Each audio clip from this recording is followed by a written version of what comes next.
যাদের মাও নাই বাবাও নাই, মা বাবা কার কারণে একটু হাতগুলো তোলেন। ও দয়াবান আল্লাহ, যাদের মা নাই বাবা নাই দুইটা হাত তুলে দিয়েছে আল্লাহ। আজকের এই মাহফিলের উসিলায় আব্বা আম্মার কবরের আযাব তুমি মাফ করে দাও। আব্বা আম্মার কবরগুলোকে জান্নাতের বাগান বানিয়ে দাও। মায়ের কথা স্মরণ করে, বাবার কথা স্মরণ করে যারা চোখের পানি ফেলে দিয়ে কাঁদে, আল্লাহ এই চোখের পানিগুলোকে বিফলে দিও না আল্লাহ। এই চোখের পানির বিনিময়ে আব্বা আম্মার কবরগুলোকে জান্নাতের বাগান বানায়া দাও। আওয়াজ দিয়া সকলেই বলেন আল্লাহুম্মা আমিন। হাত নামান। বাবা তুমি কেমন আছো ছোট্ট মাটির ঘরে, তোমার কথা হৃদয়ে মাঝে পড়ছে বারে বারে। বাবা গো বাবা,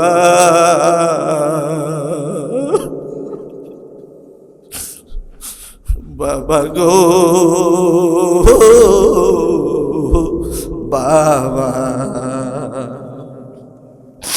কত আদর কত স্নেহ তোমার কাছে পেলাম, সব কিছু হারিয়ে আজকে নিঃস্ব হয়ে গেলাম। ভালোবাসি তোমায় বাবা, বুকটা যে যায় চিরে, তোমার কথা হৃদয় মাঝে পড়ছে বারে বারে। বাবা গো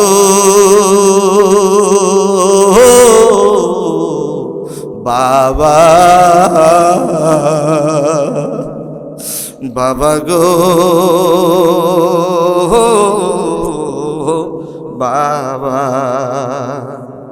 তোমার মতো আপন কেহ পাই না তো আর খুঁজে, তাই তো আজি ঘুমের ঘরে অশ্রুতে যায় ভিজে। ভালো থেকো পরম সুখে জান্নাতের ভিতরে, তোমার কথা হৃদয় মাঝে পড়ছে বারে বারে। বাবা গো বাবা,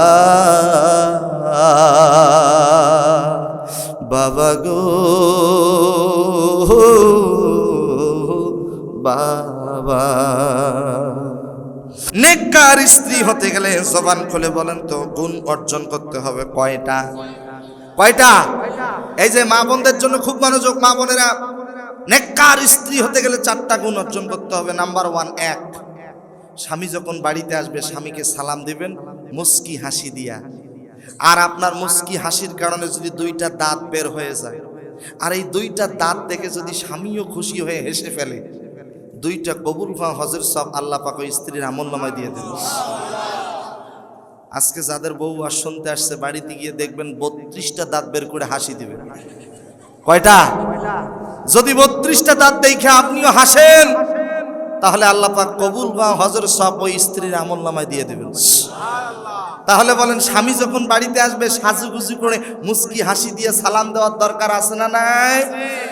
আর কিছু কিছু নারী দেখবেন স্বামী বাহিরের থেকে আসে, সারাদিন চুলার মধ্যে লাকড়ি দিছে, হাড়ির নিচে ছিল কালো কি যেন কালি, কি বলেন কালি, আর ওই কালি যখন ঘাম বেরোইছে দিছে টান। স্বামী বাড়িতে আসছে, আইসা দেখে মুকুট কালি, সালাম নাই, মুস্কি হাসি নাই, স্বামীর তখন অটোমেটিক রাগ হয়ে যায়। আমার রসুলের হাদিস, আম্মা জান আয়েশা বলেন, আমার বাড়িতে যেদিন আমার নবী আসবেন আমি সাজুগুজু করে আমার নবীর জন্য অপেক্ষা করতাম। একটু জোরে বলেন। এজন্য মা বোনদেরকে বলবো, মা বোনেরা স্বামী যখন বাড়িতে আসবে সাজুগুজু করে আপনি আপনার স্বামীর জন্য অপেক্ষা করবেন। আর এখনকার মা বোনেরা তো সব উল্টা, স্বামীরে সাজুগুজু করে না দেখাইয়া ওই রাস্তায় ঘাটে সাজুগুজু করে বেপরদায় চলাফেরা করে। আছে না নাই আমার মা বোনেরা? 2 নম্বরে, স্বামী যে কাজে খুশি হয় স্ত্রীকেও সেই কাজে খুশি হতে হবে। পৃথিবীতে সকল স্বামীগুলো খুশি হয় তখন যে স্বামীগুলো তার মা বাবা স্ত্রী সন্তানকে নিয়ে একসাথে খাওয়া দাওয়া চলাফেরা করে যখন, কিন্তু অনেক জল্লাদ মার্কা মহিলা আছে শাশুড়িকে দেখতে পায় না, শ্বশুরকে দেখতে পায় না। এ ভাই এটা শহরের ওয়াজ বলবো, অনেক মহিলা আছে শ্বশুর শাশুড়িকে রেসপেক্ট করে না, সম্মান করে না। আমার স্বামীরে বলে তুমি যদি তোমার বাপ মারে তোমার কাছে রাখো আমি তোমার ভাত খাবো না। আমি যুবকদেরকে বলবো যে সমস্ত নারীরা তোমার আব্বা আম্মাকে মাইনাস করতে বলবে, প্রয়োজন হলে ইব্রাহিম আলাইহিস সালাম তার সন্তান ইসমাইলকে বলেছিল ঘরের চৌকাঠ চেঞ্জ করো, প্রয়োজন হলে আমরাও ঘরের চৌকাঠ চেঞ্জ করব, আব্বা আম্মাকে ছাড়তে পারবো না।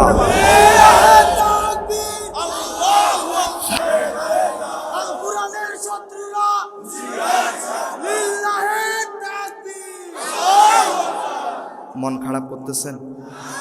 এরকম কিছু নারী আমাদের সমাজে আছেন, আছে। আমি যুবকদেরকে বলি প্লিজ, যুবক আমার দিকে তাকান, সব জায়গাতেই আছে, আমার দিকে তাকান। আব্বা আম্মার মতো আপন পৃথিবীতে আর কেউ। মাত্র 2-3 মিনিট একটু দেখেন দেখি, একটা মা যখন প্রেগনেন্ট হয়, গর্ভবতী হয়, ওই মায়ের পেটটা দেখবেন স্বাভাবিক থেকে অস্বাভাবিক হয়ে যায়। যুবক ভাইরা একটু মনোযোগ, পেটটা আস্তে আস্তে করে ছোট থেকে বড় হয়ে যায়। ওই সন্তানের পাগুলো থাকে মায়ের কলিজার দিকে, মাথাটা থাকে মায়ের জরায়ুর দিকে।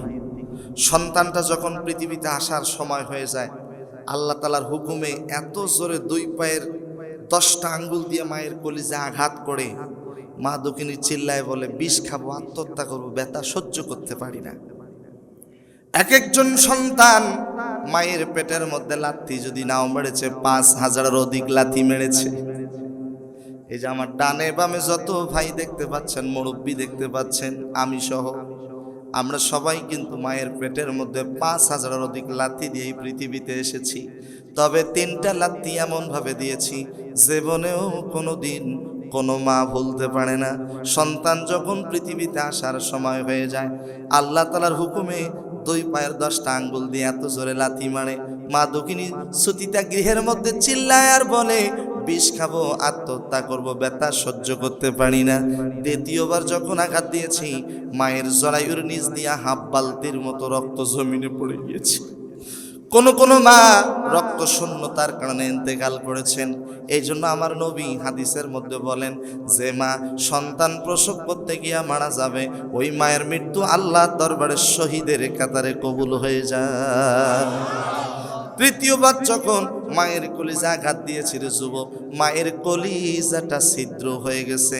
বিশ্বাস যদি না হয়, এখানে যদি কোনো ডাক্তার থাকেন, যদি কোনো মেডিকেল সায়েন্সের ছাত্র থাকেন, তাহলেই কিন্তু বুঝবেন। মেডিকেল সায়েন্স প্রমাণ করেছে সন্তান হলো ঢাকায়, মা হলো রংপুর শাপলা চত্বরে। সন্তান যদি বিপদে পড়ে, পশু পাখি জানার আগে জানে আগে কে? পৃথিবীর সবাইকে ফাঁকি দেওয়া যায়, কিন্তু জনম দক্ষিণী মারে কখনো কোনোদিন ফাঁকি দেওয়া যায় না। আমি যুবকদেরকে বলবো, যুবক মায়ের দোয়া যদি তোমার সাথে থাকে, তোমার ভাগ্যের দরজা খুলে যাবে। এই যে কুয়াশার দিন, অনেক মা আছে একটা কম্বলের অভাবে ঘুমাতে পারে না। কিছুদিন আগে একজন অভিযোগ করেছে আমার সন্তানটা প্রতিদিন ভালো ভালো খায়, ইলিশ মাছ খায়, গোশ খায়, পাশের রুমে ঘুমায়, কিন্তু আমি কি খাই একটা বড় খোঁজ নেয় না।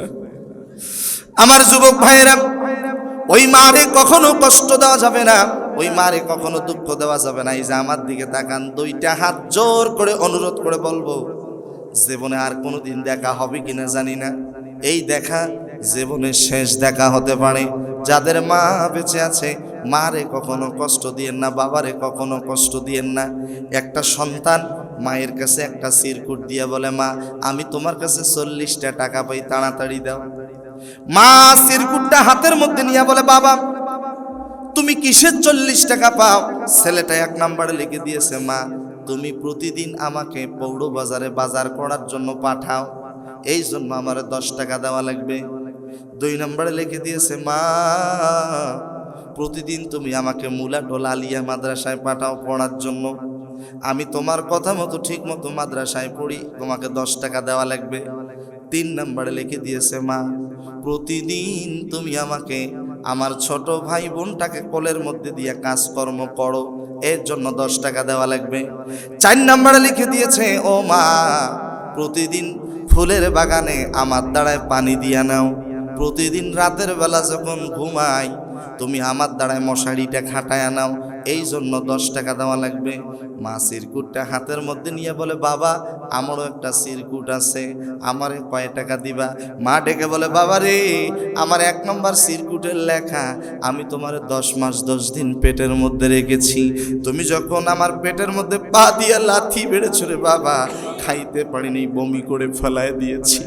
বাবা রে, 10 মাস 10 দিন ছিল, এর বিনিময়ে কয় টাকা দিবা? তাড়াতাড়ি দাও। ও বাবা, জন্মের পরে পৃথিবীর কোনো খাবার খাইতে পারো নাই, 2 থেকে 2.5 বছর পর্যন্ত প্রায় 7.5 মনের মতো দুধ তোমারে পান করাইছি। এ বাবা, 1 ফোঁটা দুধের মূল্য কি দিবা? তাড়াতাড়ি দাও। 3 নম্বরে লিখে বলে, বাবা তোমার একদিন জ্বর হয়েছে, আশেপাশে কোনো ডাক্তার নাই, তোমার বাবা ঘুমিয়েছে, প্রতিবেশী সবাই ঘুমিয়েছে, কিন্তু আমি মা ঘুমাতে পারি নাই। সারা রাত জেগে জেগে তোমার কপালে পট্টি লাগাইয়া দিয়েছি। যখন দেখেছি তোমার জ্বরের বেগটা বেড়ে গেছে, তুমি যখন কাঁপতেছো নিরুপায় হয়ে, আমি ঠান্ডা পানি দিয়া অজু করে জায়নামাজ বিছায়া আল্লাহর কাছে দোয়া করে বলেছি, আল্লাহ আল্লাহ তুমি আমার হায়াত কমিয়ে দাও আর আমার কলিজার টুকরা সন্তানের হায়াত বাড়িয়ে দাও। এ বাবারে, আমি আমার জীবনের হায়াত টুকুর পর্যন্ত তোমারে দিয়েছি, এর বিনিময়ে কি দিবা? তাড়াতাড়ি দাও। আমি যুবক ভাইদেরকে বলবো, যুবক ভাইরা, আপনার আমার মা আপনার আমার জন্য কত কষ্ট করেছে, এটা আপনার সন্তান আছে, আপনি কিন্তু এখন অনুধাবন করতে পারেন। আপনি আপনার সন্তানটারে যত ভালোবাসেন, তার থেকেও কোটি কোটি গুণ বেশি আমাদের মা আব্বা আমাদের ভালোবাসতো। কথা বলেন, কথা ঠিক কিনা? যুবকদেরকে বলবো, যুবক ভাইরা, এই মাহফিলে অনেকেই আছে যাদের মা নাই, এই মাহফিলে অনেকেই আছে যাদের বাবা নাই। আমি মাত্র 6 বছর বয়সে বাবাকে হারিয়েছি। মাত্র 11 মাসে আল্লাহ তাআলা এই কোরআনটা আমাকে হেফজ করার তৌফিক দান করেছিলেন।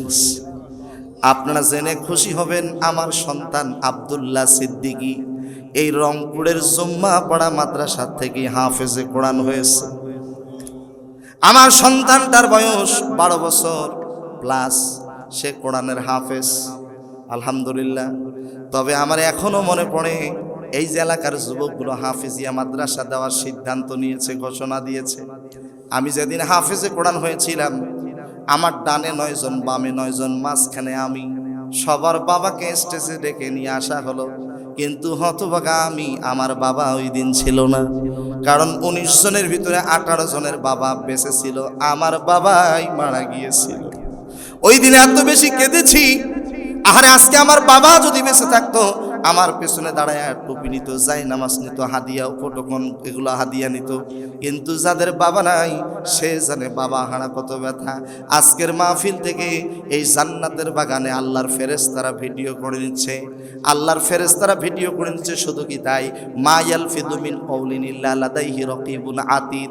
আল্লাহ বলেন, বান্দারে তুমি যত কথা বলো না কেন, প্রত্যেকটা কথা আল্লাহর ফেরেশতারা রেকর্ড করতেছে।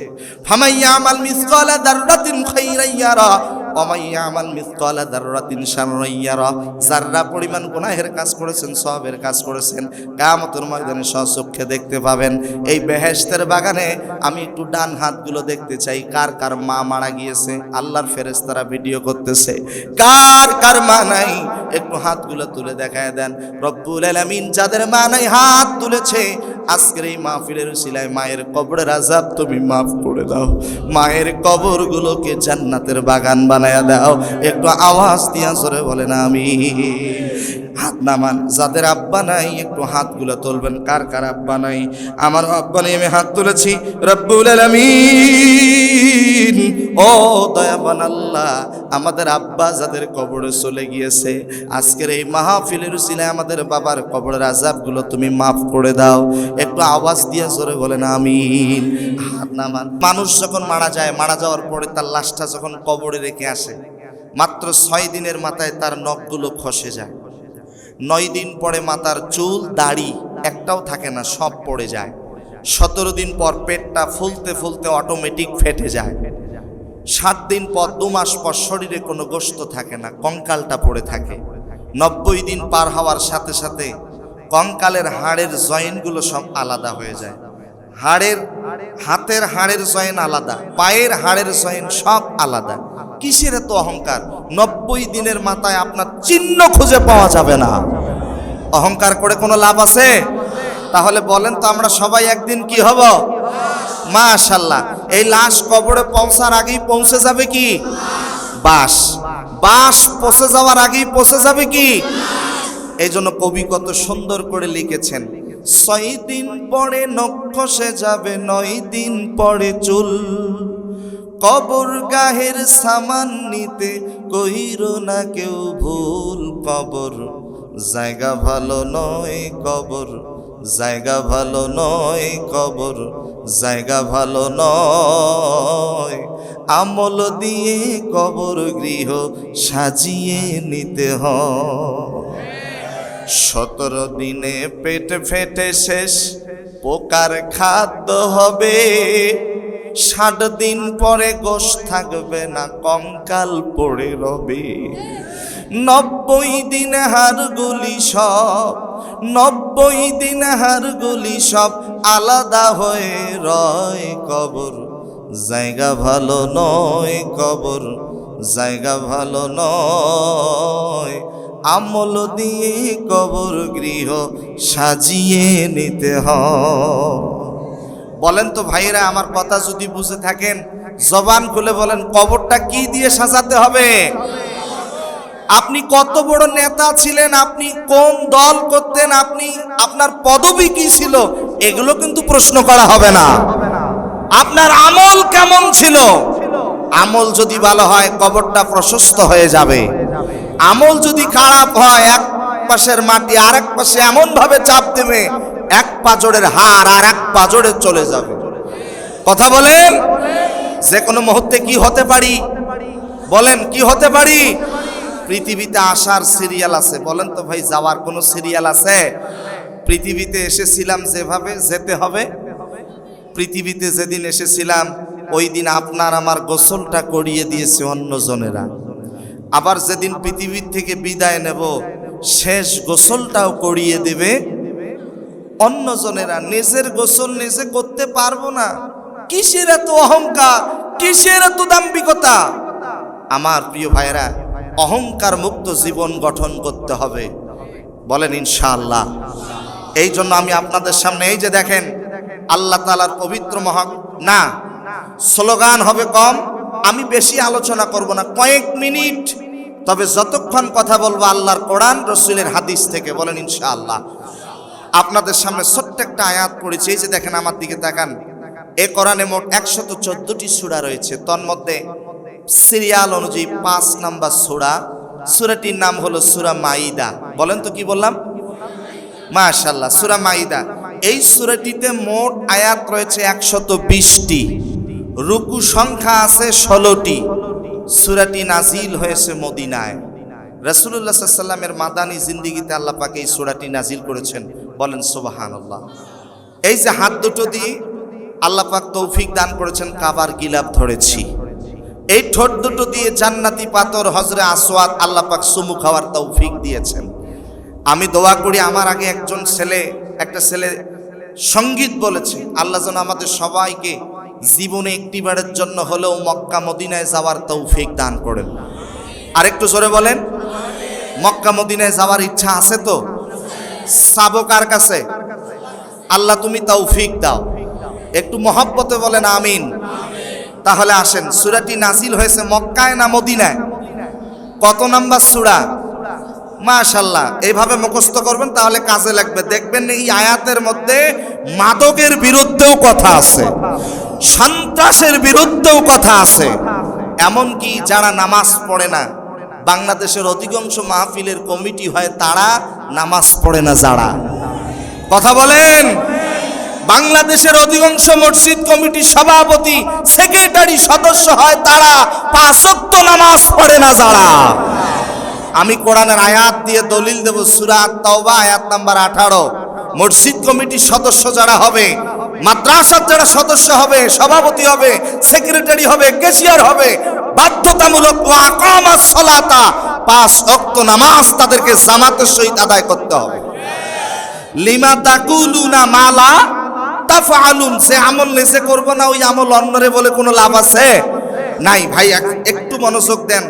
আমি যদি নিজে আমল না করি আর আমলের ওয়াজ যতই করি, এই ওয়াজের কখনো তাসির হবে? খুব মনোযোগ। তাহলে কত নাম্বার সূরা? সূরাটির নাম কি? মাশাআল্লাহ। মোট কতটি আয়াত? 120টি। 100 রুকু সংখ্যা কতটি? 16টি। সূরাটি নাজিল হয়েছে মক্কায় না মদিনায়? মদিনায়। সেই সূরাটির 55 নাম্বার আয়াত তেলাওয়াত করেছি। কত নাম্বার আয়াত? 55 নাম্বার আয়াত। আল্লাহ পাক এই আয়াতের মধ্যে বলেন, তোমাদের প্রকৃত বন্ধু হবে 3 জন। সুবহানাল্লাহ বলেন। আমাদের প্রকৃত বন্ধু হবে কয়জন? 3 জন। আমাদের দেশে একটা প্রবাদ আছে, মূর্খ বন্ধুর থেকে শিক্ষিত শত্রু অনেক ভালো। আবার রাসূলের হাদিস, আল্লাহ নবী বলছেন, মান তাশাব্বাহা বিকৌমিন ফাহুয়া মিনহুম। দুনিয়াতে যার সাথে যার মহব্বত, কিয়ামতে তার সাথে তার হাসর নাসর। আর একটু জোরে বলেন। তাহলে দুনিয়াতে যার সাথে যার মহব্বত, তার সাথে তার কি? হাসর নাসর। আমাদের যত নেতা আছে, লাকাদ কানা লাকুম ফি রাসূলিল্লাহি উসওয়াতুন হাসানা, আমাদের নেতা, আমাদের মডেল, আমাদের আদর্শ জনাবে মুহাম্মদুর রাসূলুল্লাহ সাল্লাল্লাহু আলাইহি ওয়াসাল্লাম। বলেন না সুবহানাল্লাহ। তাহলে কত নাম্বার আয়াত? 55 নাম্বার আয়াত। আমাদের বন্ধু হবে কয়জন? আল্লাহ রাব্বুল আলামিন বলেন, ইন্নামা ওয়ালিয়ুকুমুল্লাহ।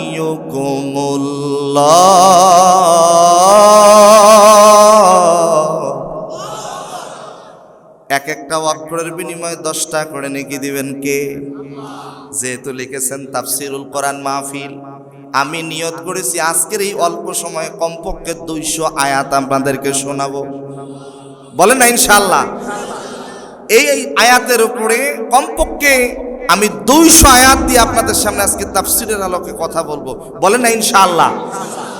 আল্লাহ তাআলা বলেন, ইন্নামা ওয়ালিয়ুকুমুল্লাহ, তোমাদের 1 নাম্বার বন্ধু হচ্ছে আল্লাহ। বলেন, আমাদের 1 নাম্বার বন্ধুকে? আল্লাহ না আল্লাহ? পোর হবে না বাড়িক হবে? পোর হবে। মাশাআল্লাহ, ওলামায়ে কেরাম এখানে আছে, সবাই বলেন আল্লাহ। দিল থেকে বলেন, আর একটু আওয়াজ দিয়ে বলেন। আল্লাহকে রাজি খুশি করার উদ্দেশ্যে বলেন। আল্লাহ বলেছেন, ফাযকুরুনি আযকুরুকুম ওয়াশকুরুনি ওয়ালা তাকফুরুন। বান্দারে, তুমি আমাকে স্মরণ করো, তোমার ডাকে সাড়া দেব। জবান খুলে বলেন তো, আল্লাহকে স্মরণ করার দরকার আছে না নাই? তাহলে বলেন, আমাদের 1 নাম্বার বন্ধুকে? 2 নম্বরে রাসূলুহু, বিশ্ব নবী, মহানবী জনাবে মুহাম্মদুর রাসূলুল্লাহ সাল্লাল্লাহু আলাইহি ওয়াসাল্লাম। 3 নাম্বার বন্ধু ওয়াল্লাযীনা আমানু, আল্লাহর প্রতি যারা ঈমান এনেছে কারা? ইউকিমুনাস সালাতা, 5 ওয়াক্ত নামাজ কায়েম করে যারা। ওয়ায়ুতুনাজ যাকাতা, যাকাত প্রদান করে যারা। অহুম রাকিউন, বিনম্র ভদ্র যারা, তারাই হলো আমাদের বন্ধু। তাহলে আয়াত থেকে বোঝা গেল কোন বেনামাজি আমাদের বন্ধু হতে পারে? আমার প্রিয় ভাইয়েরা, 3 নাম্বার বন্ধু হবে তারা ওয়াল্লাযীনা আমানু, যারা আল্লাহর প্রতি কি আনছে? এখন ঈমান আনছে কারা? ইউকিমুনাস সালাতা। প্লিজ কমিটির ভাইয়েরা একটু মনোযোগ দেন। ইউকিমুনাস সালাতা, 5 ওয়াক্ত নামাজ কায়েম করে যারা। আমার প্রিয় ভাইয়েরা, যেহেতু সুদিন আসছে, আগামীতে যে দলেই ক্ষমতায় যাক, আমার একটা প্রস্তাব আছে। সে প্রস্তাবটা আমার না, আজ থেকে 1450 বছর আগে আমার আল্লাহ পাক কোরআন আল কারিমে বলেছেন। আর যারাই আগামীতে রাষ্ট্র ক্ষমতায় যাবে, আল্লাহ তাআলা কোরআন আল কারিমে বলেছেন, আল্লাযীনা ইম্মাক্কান্নাহুম ফিল আরদ আকামাস সালাতা। যারা, আল্লাহ পাক বলেন, যাদেরকে আমি এই জমিনে কর্তৃত্ব দান করব, ক্ষমতা দান করব, যারা রাষ্ট্রীয় ক্ষমতায় যাবে, তারা রাষ্ট্রীয় ক্ষমতায় যাওয়ার পরে সর্বপ্রথম তাদের দায়িত্ব হলো ওয়াকামাস সালাতা, নামাজের আইন পাশ করা। কিসের আইন? এ কথা কার? তাহলে আয়াত থেকে বুঝা গেলাম কোন বেনামাজি আমাদের বন্ধু হতে পারে বেনামাজি যেখানে, এত আসতে বললেন, বেনামাজি যেখানে, সুদখোর যেখানে, ঘুষখোর যেখানে, সন্ত্রাসী যেখানে, মাদক আছে যেখানে। এইভাবে বললেন। হাতটা একটু ঝাঁকি দেওয়া যায় না? তো দুইটা হাত তোলেন দেখি ইনশাআল্লাহ। আলহামদুলিল্লাহ। হাত দুটো ঝাঁকি দিয়ে একটা তাকবীর দেন দেখি। নারে তাকবীর। পুরা রংপুর শহরে আওয়াজ যেন ছড়িয়ে যায়, লিল্লাহে তাকবীর। আল কোরআনের আলো ঘরে বাইরে সালো, কোরআন হাদিস সেখানে, মদ গাঁজা সেখানে,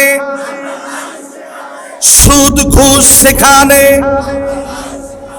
সন্ত্রাসী যেখানে, তাফসীর মাহফিল যেখানে, মসজিদ মাদ্রাসা যেখানে, লিল্লাহে তাকবীর, নারে তাকবীর। মাশাআল্লাহ, আপনাদের আওয়াজ আছে, বলেন আলহামদুলিল্লাহ। আমার তো বিশ্বাস আগামী 10 মিনিটের ভিতরে শাপলা চত্বর পর্যন্ত চট বিছায় দেওয়া লাগবে। এই রংপুরে এত মানুষ মাহফিলে আসলে জায়গা দেওয়া যাবে না। কথা বলেন। আল্লাহ তাআলা আমাদের সবাইকে পূর্ণ হেদায়েত নসিব করুন। আমার কথা যদি বুঝে থাকেন জবান খুলে বলেন আমাদের 1 নাম্বার বন্ধুকে, 2 নাম্বার বন্ধু মাশাআল্লাহ রাসূল, 3 নাম্বার বন্ধু যারা ঈমানদার, যারা মুমিন। বাস আয়াত পড়েছি, আয়াতের অর্থ বলে দিলাম, আমার ওয়াজ শেষ নাকি? না, আয়াত পড়েছি, আয়াতের অর্থ বললাম, সরল তর্জমা বলেছি। এবার আসেন তাফসীরের আলোকে কথা হবে। যেহেতু লিখেছেন তাফসীরুল কোরআন মাহফিল, আর তাফসীর করতে গেলে যে আয়াত পড়ব ওই আয়াত কখন নাজিল হয়েছে, কোন ঘটনাকে কেন্দ্র করে নাজিল হয়েছে এটা বলতে হবে। অত্র আয়াতটি নাজিল হয়েছে হযরত জাবেদ রাদিয়াল্লাহু তাআলা আনহু থেকে বর্ণিত। তিনি বলেন অত্র আয়াতটি আল্লাহ পাক আব্দুল্লাহ ইবনে সালাম রাদিয়াল্লাহু তাআলা আনহু প্রসঙ্গে নাজিল করেছেন। আব্দুল্লাহ ইবনে সালাম রাদিয়াল্লাহু তাআলা আনহু তিনি কে? আব্দুল্লাহ ইবনে সালাম রাদিয়াল্লাহু তাআলা আনহু নবীজির আচার আচরণ ব্যবহার দেখে নবীজির হাতে হাত রেখে তিনি কালেমা পড়ে মুসলমান হয়েছে। মুসলমান হওয়ার পরে আব্দুল্লাহ ইবনে সালাম রাদিয়াল্লাহু তাআলা আনহু যখন বাড়িতে গেছে, পরিবারের লোকেরা বলে তোমাকে এই পরিবারে জায়গা দেওয়া যাবে না, তোমাকে কোনো ধন সম্পত্তি দেওয়া যাবে না, তুমি বাড়ির থেকে বের হও, কারণ তুমি আমাদের দলে নাই, তুমি চলে গেছো মুহাম্মদের দলে। আব্দুল্লাহ ইবনে সালাম রাদিয়াল্লাহু তাআলা আনহু পরিবারে যখন জায়গা পেল না, তখন চলে গেছে সমাজের লোকের কাছে। সমাজের লোকেরা ডেকে বলে, ওই যে বাচ্চাটাকে একটু থামান, একটু খেয়াল রাখবেন, আমাকে একটু সহযোগিতা করবেন, বলেন ইনশাআল্লাহ। মন খারাপ, আমরা সবাই একদিন কি হব? মাশাআল্লাহ, আমি মাঝে মাঝে স্মরণ করে দেব, আমরা সবাই একদিন কি হব? এই লাশ কবরে পৌঁছার আগেই পৌঁছে যাবে কি? বাস পচে যাওয়ার আগেই পচে যাবে কি? পৃথিবীতে এসেছিলাম যেভাবে যেতে হবে। পৃথিবীতে যেদিন এসেছিলাম প্রথম গোসলটা করিয়ে দিয়েছে অন্যজনেরা, শেষ গোসলটাও করিয়ে দিবে। অহংকার করে কোনো লাভ নাই। আসেন খুব মনোযোগ।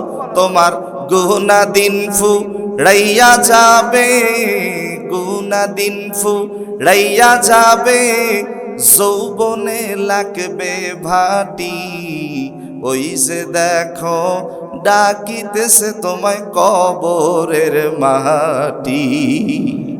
যেদিন সন্ধ্যার আগে ডুববে রে বেলা, এক পলকে ভেঙ্গে যাবে তোমার রঙেরই মেলা।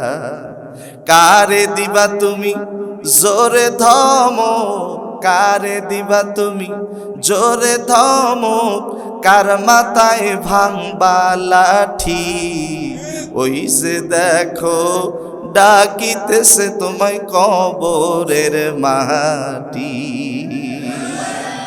প্রতিদিন কবর ডাকতেছে, আয় মৌত কাসিং কুল্লু নাফসিং সারেবু কবর বাইতিং কুল্লু নাফসিং দাখিলুল মৌত। এমন একটি খাবার, এমন একটি পেয়ালা, আপনি খাইতে না চাইলেও আপনাকে খাইতে হবে।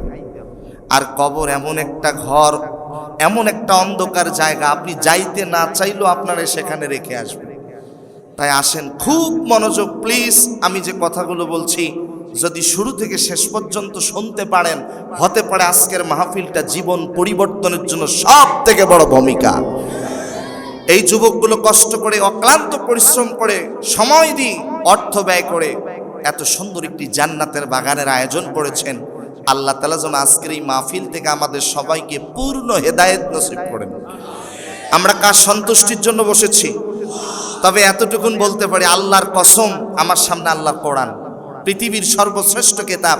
আমার ডানে বামে অনেক ওলামায়ে কেরাম কথাগুলো শুনছেন। এই জান্নাতের বাগানে যতক্ষণ বসে আছেন, আপনার আমার আমলনামায় একটি গুনাহও লেখা হবে না। আল্লাহর ফেরেশতারা প্রতিযোগিতা করে সওয়াব নেকি লিখতেই আছেন। একটু বলেন না সুবহানাল্লাহ। আমার প্রিয় ভাইরা খুব মনোযোগ।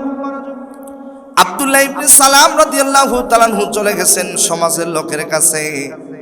সমাজের লোকে ডেকে বলে, না, তোমাকে এই সমাজে জায়গা দেওয়া হবে না, কারণ তুমি আমাদের দলে নেই, তুমি চলে গেছো মুহাম্মদের দলে। সমাজের লোকেরা যখন জায়গা দিল না, আব্দুল্লাহ ইবনে সালাম রাদিয়াল্লাহু তাআলা আনহু চলে গেছে আত্মীয় স্বজনের বাড়িতে। আত্মীয় স্বজন ডেকে বলে, তোমার সাথে আর কোনো আত্মীয়তা নাই, কারণ তুমি আমাদের দলে নাই, তুমি চলে গেছো মুহাম্মদের দলে। আত্মীয় স্বজন যখন জায়গা দিল না, তখন চলে গেছে বন্ধু বান্ধবের কাছে। বন্ধু বান্ধবগুলো ডেকে বলে, আহারে, তোমার সাথে আর কোনো বন্ধুত্ব নাই, কারণ তুমি আমাদের দলে নাই, তুমি চলে গেছো মুহাম্মদের দলে। আব্দুল্লাহ ইবনে সালাম রাদিয়াল্লাহু তাআলা আনহু ইসলাম ধর্ম কবুল করার অপরাধে পরিবারে জায়গা হলো না, সমাজে জায়গা হলো না, আত্মীয় স্বজনগুলো আত্মীয়তা ছিন্ন করে দিয়েছে, এমনকি বন্ধু বান্ধবগুলো বন্ধুত্ব ছেড়ে দিয়েছে। এখন যাবে কোথায়, কি করবে? আল্লাহর নবীর কাছে চলে গেছে। আল্লাহর নবী কিছুই বলেন না, কারণ আল্লাহ পাক বলেন, মা ইয়ানতিকু আনিল হাওয়া ইন হুয়া ইল্লা ওয়াহিয়ুন ইউহা। আল্লাহর পক্ষ থেকে যতক্ষণ পর্যন্ত ওহী নাজিল হয় নাই, নবীজি আমার ততক্ষণ পর্যন্ত কিছু বলেন নাই। নবীজি আমার চুপ করে বসে আছেন। এমত অবস্থায় আল্লাহ রাব্বুল আলামিন জিবরিল আমিনের মাধ্যমে সূরা মাইদার 55 নম্বর আয়াত নাজিল করে দিয়েছে। আল্লাহ রাব্বুল আলামিন বলেন, যারা পারেন আমার সঙ্গে পড়েন, বিসমিল্লাহির রাহমানির রহিম। ইন্নামা ওয়ালিয়ুকুমুল্লাহু ওয়া রাসূলুহু ওয়াল্লাযীনা আমানুল্লাযীনা ইউকিমুনাস সালাতা ওয়া ইউতুনাজ যাকাতা ওয়া হুম রাকিউন।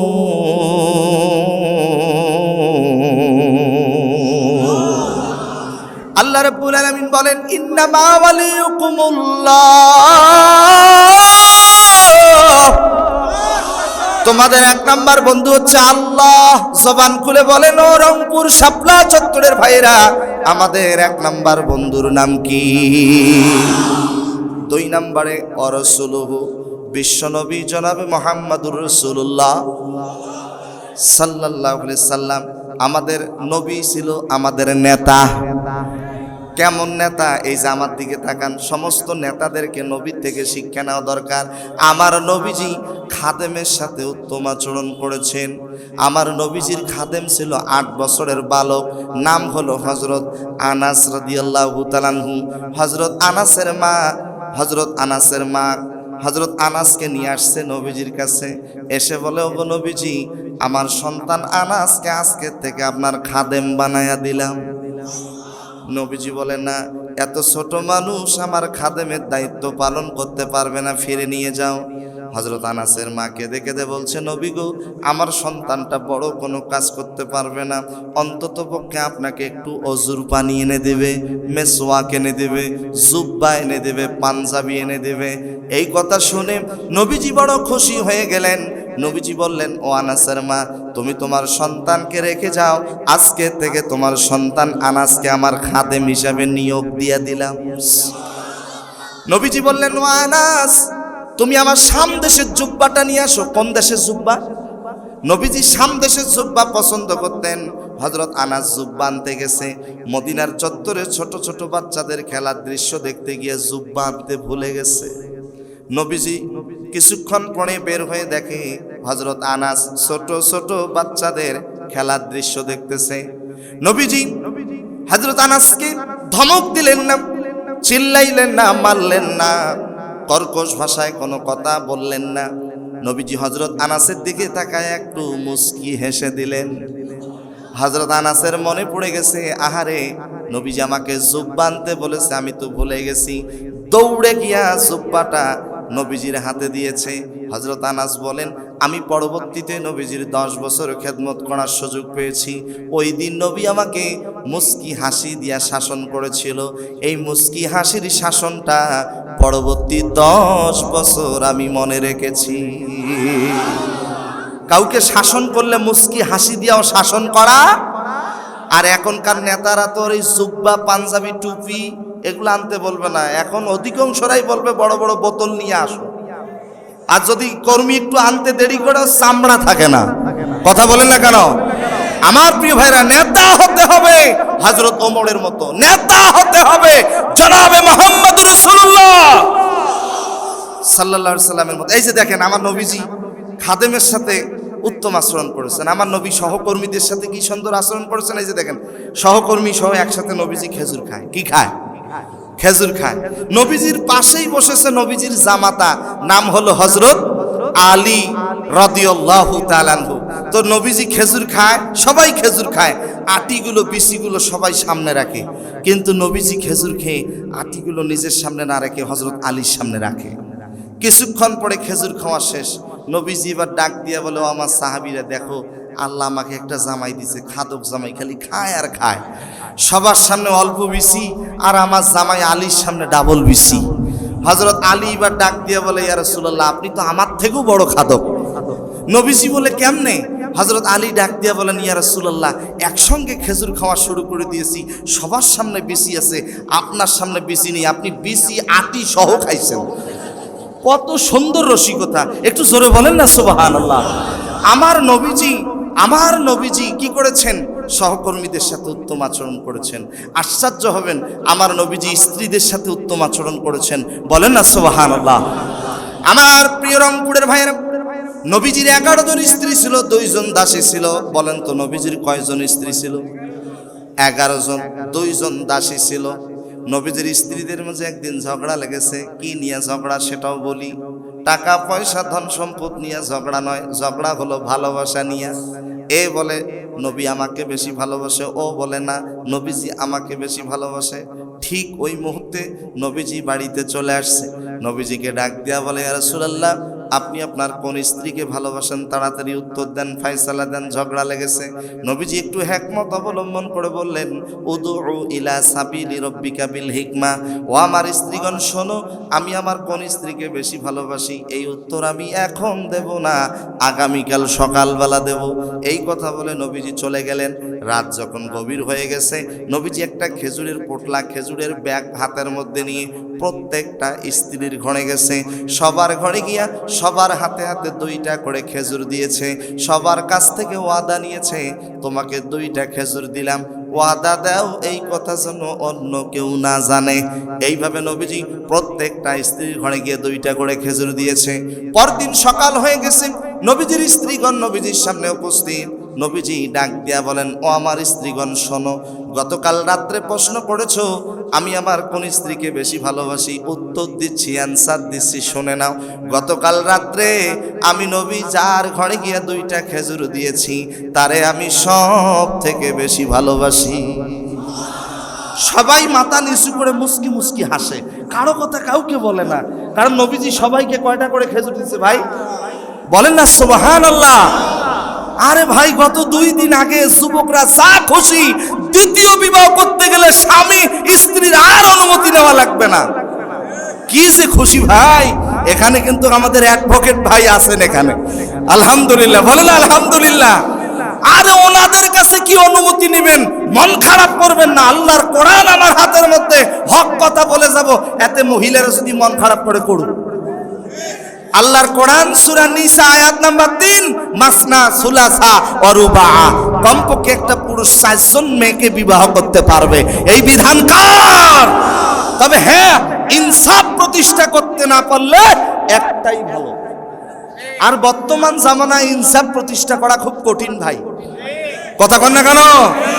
কথা কিছু আছে, শুনবেন তো? কারা কারা শেষ পর্যন্ত থাকবেন না হাত তোলেন। থাকবেন না? তাহলে হাত উঠাইছেন। মাঝে মাঝে একটু উল্টা প্রশ্ন করব, দেখি আপনাদের মেধা ঠিক আছে কিনা, বলেন আলহামদুলিল্লাহ।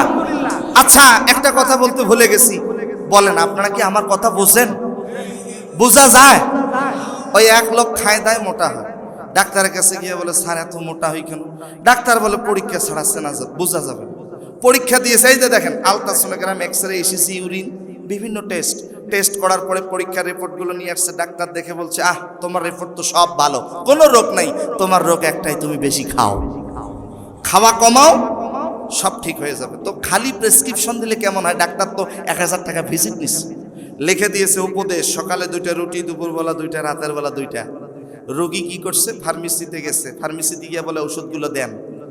এই ওষুধ কি আছে এখানে? কি ওষুধ লেখা আছে? লেখা আছে কি? উপদেশ। সকালে 2টা রুটি, দুপুরবেলা 2টা, রাতের বেলা। ফার্মেসিওয়ালা বলছে ভাই এখানে তো ওষুধ লেখা নেই, লেখা আছে উপদেশ, রুটির কথা লেখা আছে। রোগী বোঝে নাই, মনে মনে খুব খেপা। 1000 টাকা নবীজি খাদেমের সাথে উত্তম আচরণ করেছে। আমাদের নবীজি ছোট ছোট বাচ্চাদের সাথে উত্তম আচরণ করেছে। কেমন? আমরা আতর ব্যবহার করি এখানে, আমাদের নবীজি আতর ব্যবহার করতেন হাতের তালুতে।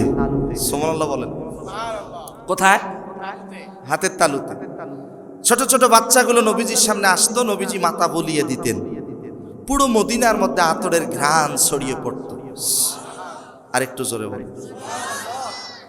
আপনারা বিশ্বাস করবেন না, আমি মদিনায় যখন গেলাম আমার গর্ভধারিণী মাকে নিয়ে 2023 সালে, যাওয়ার পরে যখন উহুদের ময়দানে গেলাম, এখানে হাজী সাহেব কেউ আছেন তো? সভাপতি সাহেব ও হাজী সাহেব, আলহামদুলিল্লাহ, আল্লাহ যেন আবারও যাওয়ার তৌফিক দান করুন।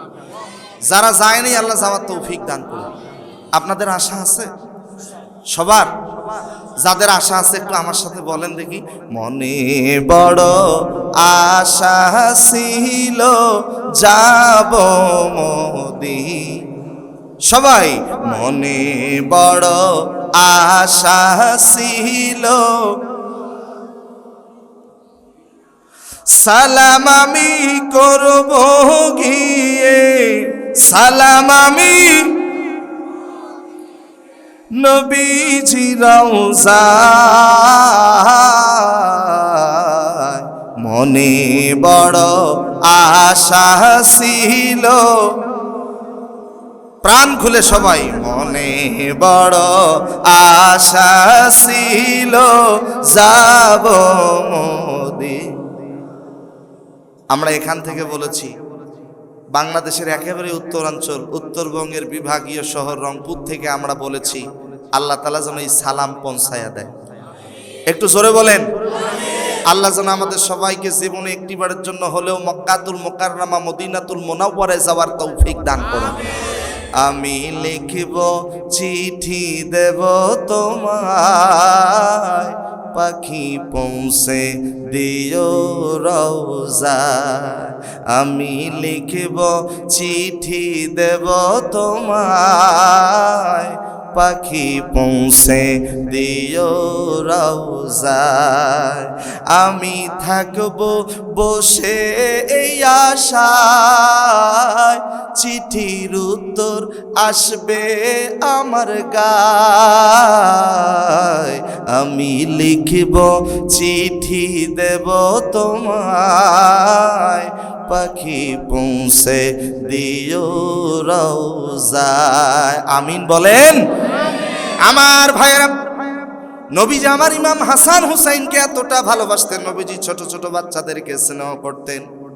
এই যে ছোট ছোট বাচ্চাগুলো যখন মসজিদে আসে, অনেক মুরব্বীরা রাগ করে, তুমি মসজিদে আইছো কেন? ছোট বাচ্চাদের সাথে রাগ করা যাবে না। ওয়ারকাউ মার রাকিঈন, রুকুকারীদের সাথে রুকু করতে হবে, ট্রেনিং নিতে আসছে। ছোট বাচ্চাটা মসজিদে আসি চিল্লা চিল্লি করবে, এটাই হলো ইসলামের সৌন্দর্য। একটু জোরে বলেন না আল্লাহু আকবার। ছোট বাচ্চাদেরকে কখনো ধমক দিয়ে কথা বলা যাবে? আমার নবীজি ছোট ছোট বাচ্চাদেরকে কতটা ভালোবাসতো। কিতাবের মধ্যে এসেছে রয় হাতাইন, রয় হাতাইন। নবীজি বলেন আমার হাসান হুসাইন হলো আমার পারফিউম, আমার আতর। এমন কোনো জায়গা নাই নবীজি তার দুই ঠোঁট দিয়ে ইমাম হাসান হুসাইনকে আদর করে নেই। আর একটু জোরে বলুন। একদিন ইমাম হুসাইন বলছে নানা আপনি বেশি দামি না আমি বেশি দামি? ইমাম হুসাইন এই প্রশ্ন করার সাথে সাথে নবীজি বলছে হুসাইন তোমার থেকে আমার দাম আল্লাহর কাছে অনেক বেশি। ইমাম হুসাইন বলে না না না, আমি আপনার কথা মানতে পারলাম না, আপনার থেকে আমার দাম আল্লাহর কাছে অনেক বেশি। প্রতিযোগিতা চলছে। ইমাম হুসাইন বলছে না না, যদি বিশ্বাস না হয় 2-3টা প্রশ্ন করব, অ্যান্সার দেন। নবীজি বলছে কি প্রশ্ন বলো? ইমাম হুসাইন বলে না না আপনার বাবার নাম কি? নবীজি বলে আমার বাবার নাম আব্দুল্লাহ।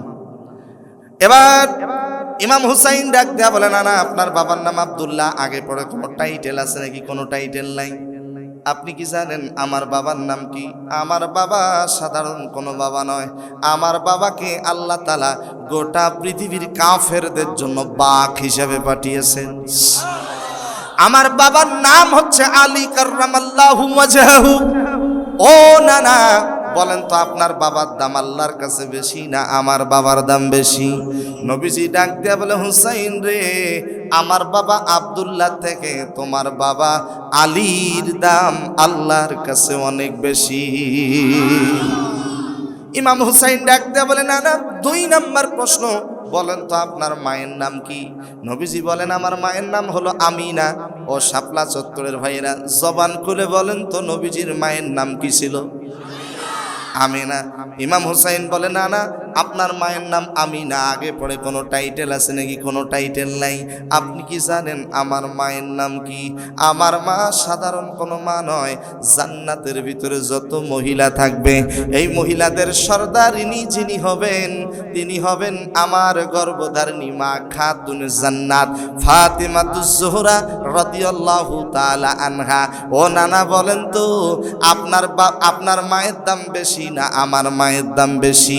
নবীজি ডাক দেয়া বলে হুসাইন রে, আমার মা আমেনা থেকে তোমার মা ফাতিমার দাম আল্লাহর কাছে অনেক বেশি। ও নানা 3 নাম্বার প্রশ্ন, নানা বলেন তো আপনার নানির নাম কি? নবীজি বলেন আমার নানির নাম হচ্ছে বাররা বিনতে আব্দুল উজ্জা।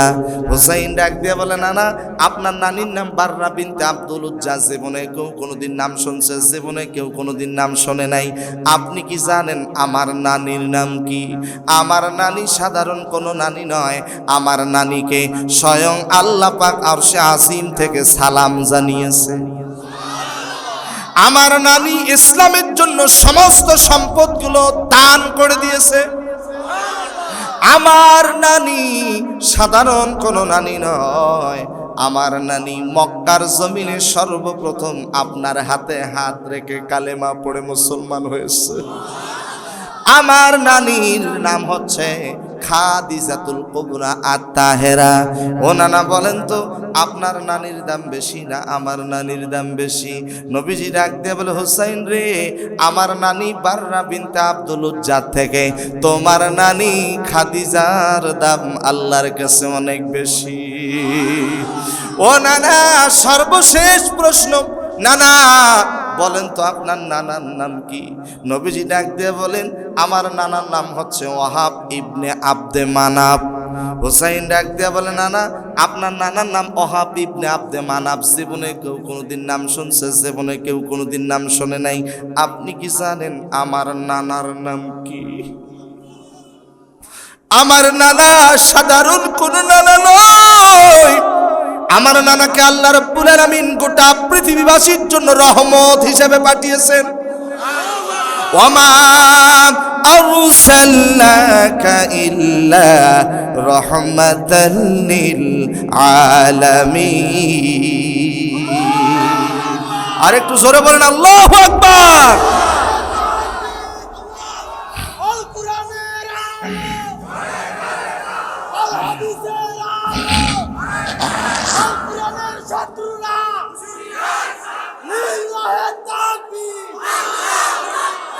আলহামদুলিল্লাহ, আল্লাহ আপনাদের সবাইকে কবুল করুন, জোরে বলুন আমিন।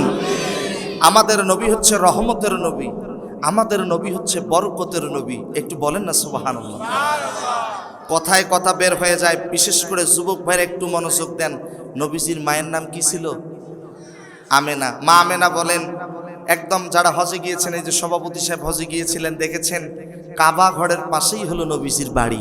বর্তমান সৌদি সরকার নবীজির বাড়িটাকে ইসলামিক লাইব্রেরি বানিয়ে দিয়েছেন। আর একটু জোরে বলেন। নবীজির মা আমেনা ঘর থেকে বের হয়েছে, প্রচন্ড রোদ, রোদের মধ্যে হেঁটে হেঁটে যাচ্ছে। নবীজির মা আমেনা লক্ষ্য করে দেখেন, যেই দিকে নবীজির মা আমেনা হেঁটে হেঁটে যায়, ওই দিকে আসমান থেকে কে যেন আম্মা আমেনার উপরে ছায়া বর্ষণ করে।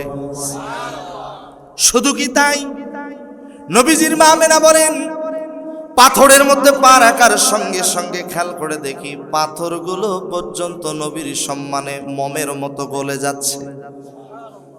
কাটার মধ্যে পা রাখার সঙ্গে সঙ্গে কাটাগুলো পর্যন্ত নবীর সম্মানে ফুলের বিছানা হয়ে যাচ্ছে।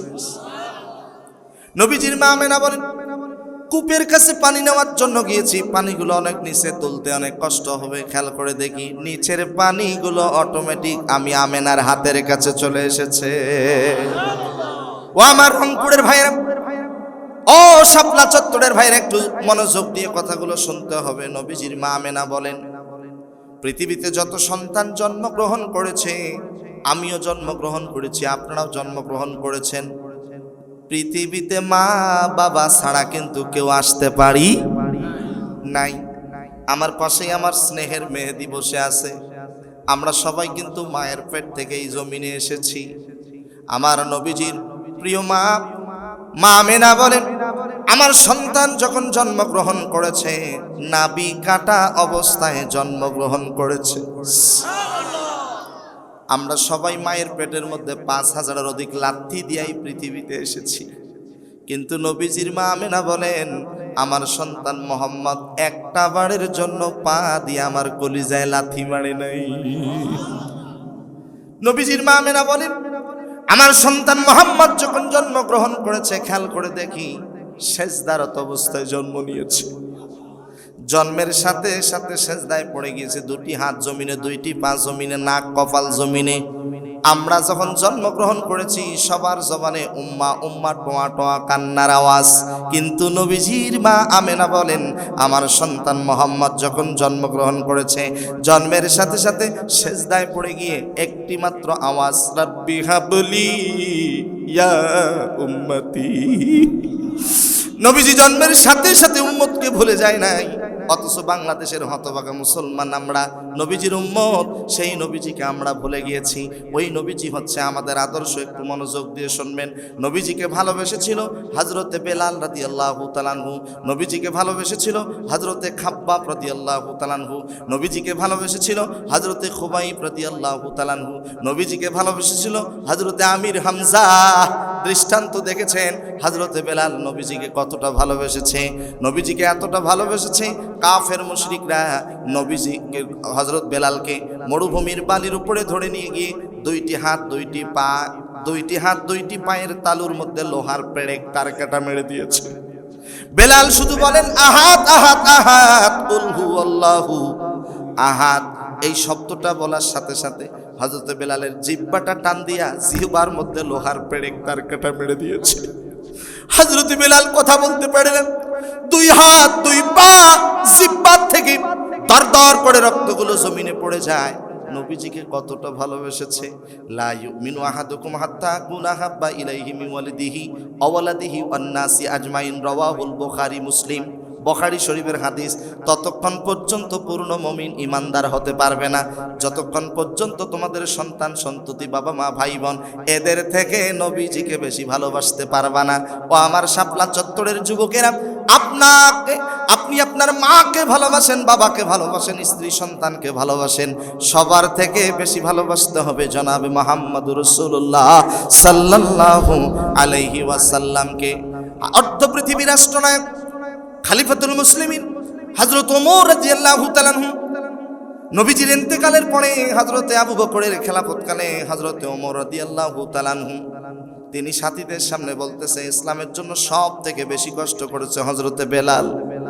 এই কথা বলার সঙ্গে সঙ্গে হযরতে খাব্বাব লাব্বাইক বলে দাঁড়িয়েছে, লাব্বাইক আমিরুল মুমিনিন। আপনি হযরত বেলালের কথা বললেন, আমি খাব্বাবের কথা বললেন না কেন? হযরত ওমর বলেন, ও খাব্বাব, ইসলামের জন্য বেলাল কষ্ট করেছে সবার জানা আছে, কিন্তু তুমি খাব্বাব কি কষ্ট করেছো এটা তো আমাদের জানা নাই। এই কথা বলার সঙ্গে সঙ্গে আমার দিকে তাকান, হযরতে খাব্বাব তার গায়ের জামাটা খুলে দিলেন। গায়ের জামা যখন খুলে দিয়েছে, হযরত ওমর তাকায় দেখেন পিঠের মধ্যে বিশাল বড় বড় গর্ত দেখা যায়, কোমরের মধ্যে কোনো গোশত নাই। ডাক দিয়া বলে, খাব্বাব নেই, তোমার পিঠের মধ্যে বিশাল বড় বড় গর্ত, কোমরের মধ্যে গোশত নাই, তুমি কেমনে বেঁচে আছো? হযরতে খাব্বাব চোখের পানি ছেড়ে দিয়ে কেঁদে কেঁদে একটা মাত্র উত্তর দিয়েছে, আমিরুল মুমিনিন, আমি শুধুমাত্র কেবলমাত্র আল্লাহ তাআলার রহমতেই পৃথিবীতে বেঁচে আছি। তোমার এই দৃশ্য হলো কেমনে? হযরতে খাব্বাব যখনই বর্ণনা দিচ্ছিল, হযরত ওমর অর্ধ পৃথিবী রাষ্ট্রনায়ক, তার চোখ দিয়ে দর দর করে পানি পড়তেছে।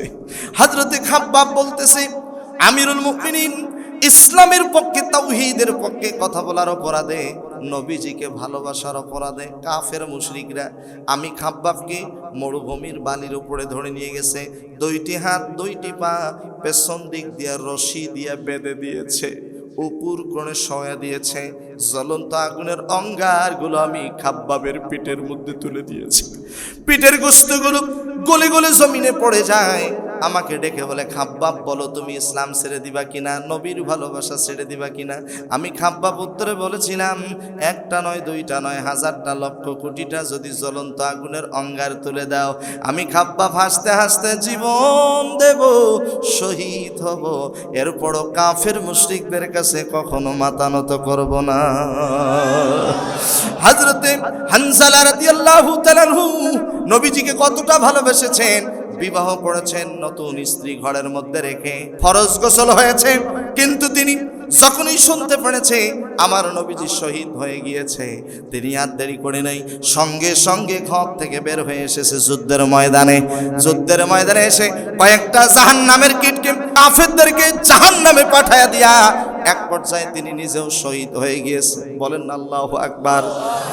হযরতে হানজালার স্ত্রী চলে আসছে যুদ্ধের ময়দানে, যুদ্ধ শেষ হয়ে গিয়েছে, ডাক দিয়া বলেন, ওগো আল্লাহর নবী, আমার স্বামীর উপরে ফরজ গোসল হয়েছে, তার গোসলের ব্যবস্থা করা দরকার। আল্লাহর নবী হানজালার লাশ খোঁজার জন্য চতুর্দিকে লোক পাঠিয়ে দিল, সাহাবায়ে কেরাম খুঁজতেছে। হঠাৎ করে তাকায় দেখে আসমান থেকে টপ টপ করে জমিনে পানি পড়ে, তাকায় দেখে হানজালা আসমানের মধ্যে, আল্লাহ রব্বুল আলামিনের ফেরেশতা হযরতে হানজালাকে, আমার প্রিয় ভাইরা, জান্নাতের মধ্যে পানি দিয়ে তাকে গোসল করিয়েছে। একটু জোরে বলেন না আল্লাহু আকবার। আমার প্রিয় ভাইরা, শুধুমাত্র কেবলমাত্র আল্লাহর নবীকে ভালোবাসার কারণে। আল্লাহু আকবার বলবেন না? তাহলে বলেন তো আমাদের এক নাম্বার বন্ধুকে, দুই নাম্বার বন্ধু রাসূল, দুই নাম্বার বন্ধু, এক নাম্বার বন্ধু। আচ্ছা এবার বলেন, আপনাদের এলাকায় কি মাকড়সা আছে? মাকড়সা কি জাল বুনাইয়া বুনাইয়া ঘর বানায়? আমার কথা যদি বুঝে থাকেন যুবক ভাইরা, মুরব্বী বাবাজিরা, সবাই একটু বলবেন, মাকড়সার ঘর দুর্বল না সবল? দুর্বল। যে কোনো একটা আঙ্গুল দিয়ে স্পর্শ করবেন, ভেঙে শেষ, ওর অস্তিত্ব খুঁজে পাওয়া যাবে।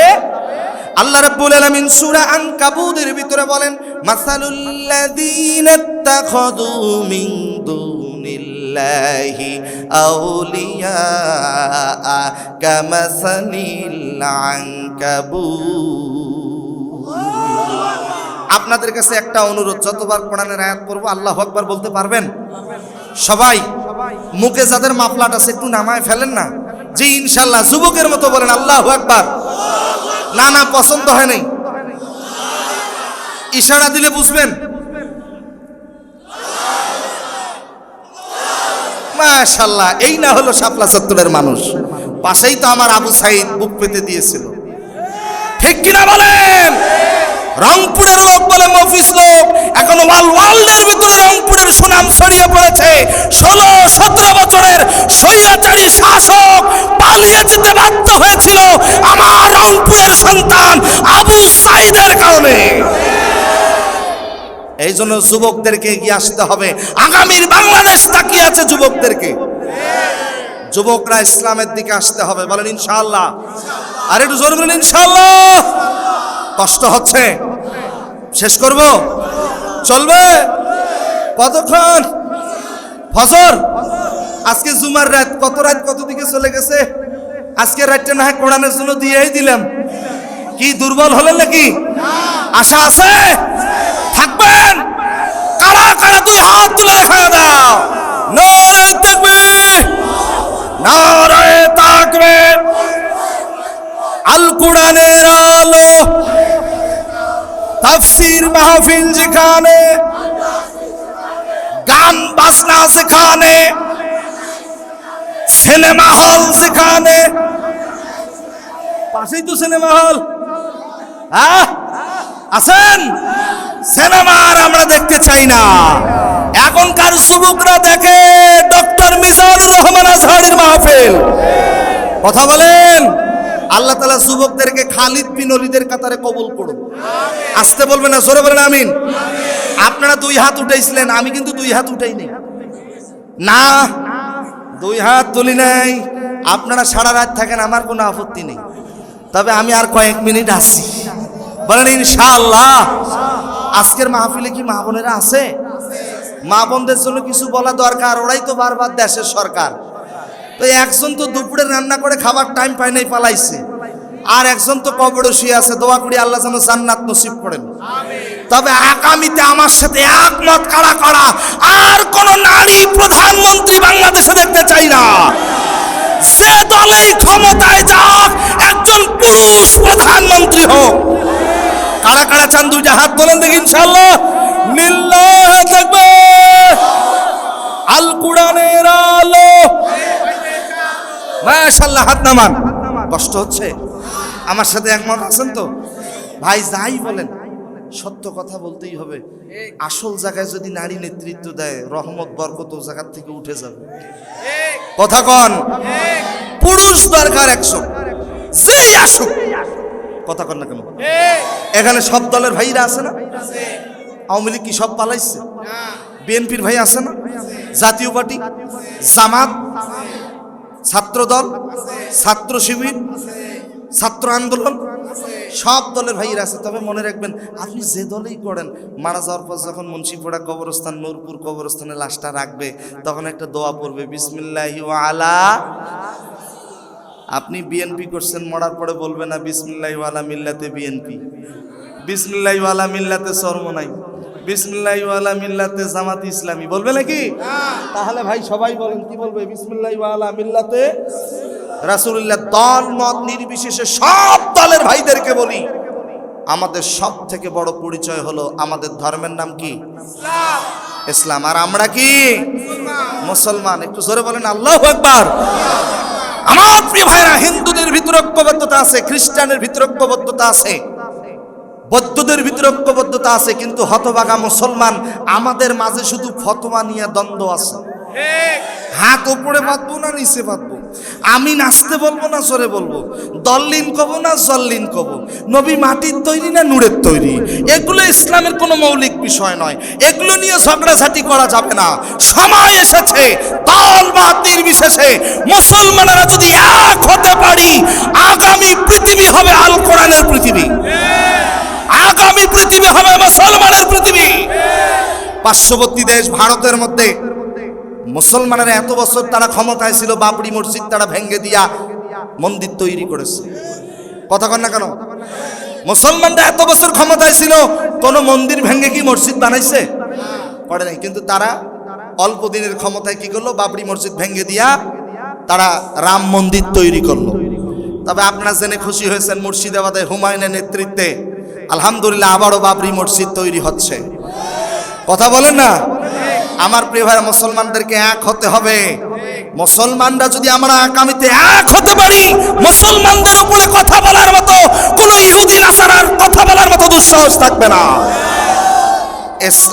ইসলাম ধর্ম এমন একটা ধর্ম, ইসলাম ধর্ম যদি রাষ্ট্র ক্ষমতায় যায়, সব দলের ভাইরা নিরাপত্তা পাবে। আমি সব দলের ভাইদেরকে বলছি, আমাদের বড় পরিচয় কি? মুসলমান। আমাদের বড় পরিচয় আমাদের ধর্মের নাম, আর আমরা কি মুসলমান। এক হব?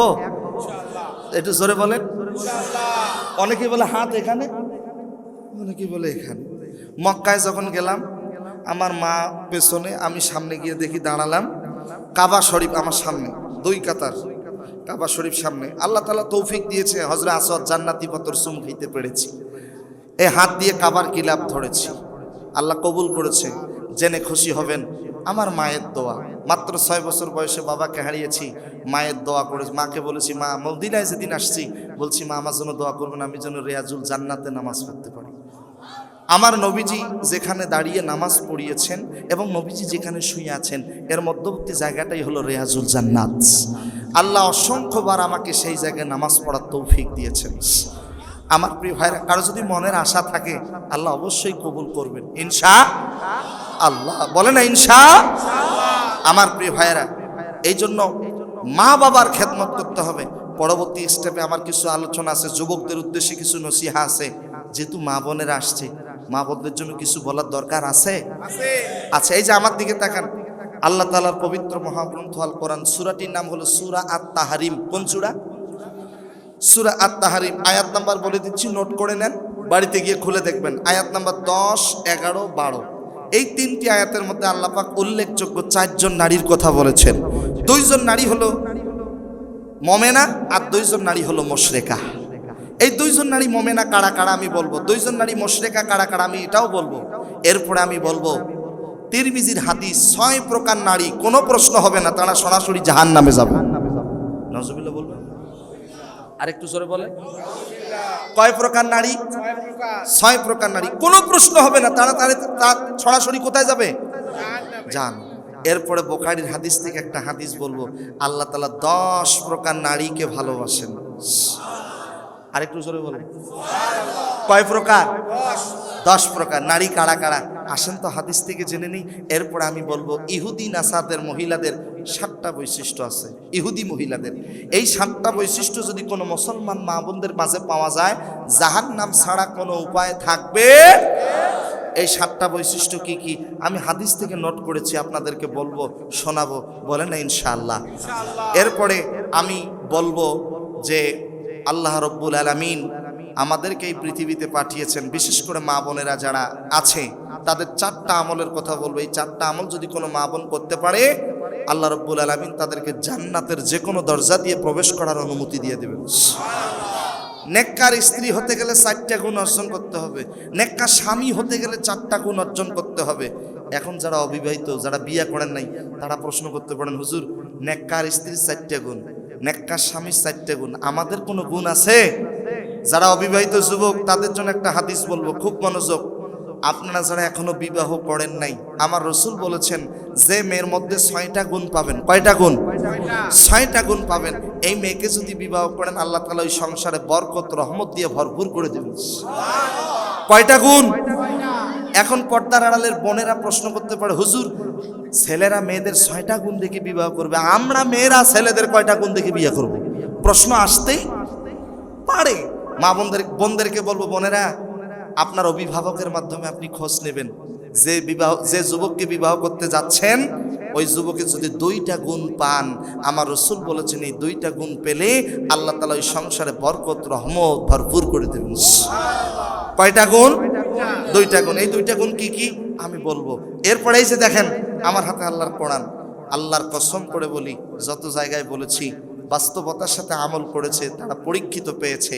আল্লাহর কোরআন থেকে একটা আয়াতের আমল দেব। আপনি ব্যবসা বাণিজ্য করেন, ব্যবসা বাণিজ্যে ঘাটতি হচ্ছে, লাভ শুধু লোকসানই হচ্ছে, লাভ হচ্ছে না। স্বামী স্ত্রীর মধ্যে কি নেই? মহাব্বত নাই। পাশের দোকানদার একজন আরেকজনের সাথে কি নেই? মিল মহব্বত নাই। প্রতিবেশী আছে, ভালো মহব্বত নাই। আল্লাহর কোরআন থেকে একটা আয়াতের আমল দিয়ে যাব। এই আয়াতের আমলটা যদি 40 দিন করতে পারেন, ইনশাআল্লাহ আপনার সমস্ত হাজত আল্লাহ তাআলা পূরণ করে দেবেন। একটা কোরআনের আয়াতের আমল দেব, আপনারা কি শুনবেন? আচ্ছা, এতগুলো যে কথা বললাম, আপনারা কি একটু সময় দিবেন? মন খারাপ হবে না তো?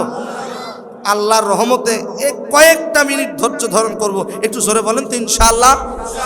আচ্ছা বলেন, তাহলে আপনাদের এলাকায় মাকড়সা আছে?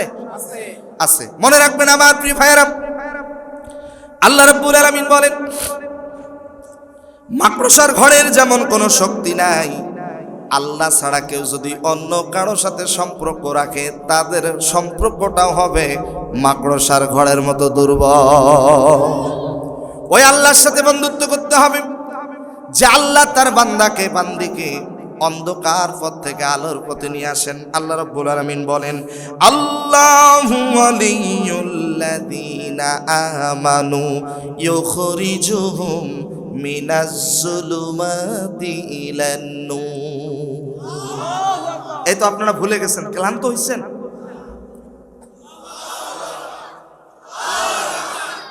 আগামী বছর থেকে মাহফিল করতে গেলে আমি আমার স্নেহের মেহেদি, এরপরে যারা আরো আছেন এই যুবকদেরকে যেহেতু ঘোষণা দিচ্ছেন মাদ্রাসা, ইনশাআল্লাহ আল্লাহ যেন এই মাদ্রাসাকে দাওরায়ে হাদিস পর্যন্ত, কামিল পর্যন্ত যেন কবুল করেন।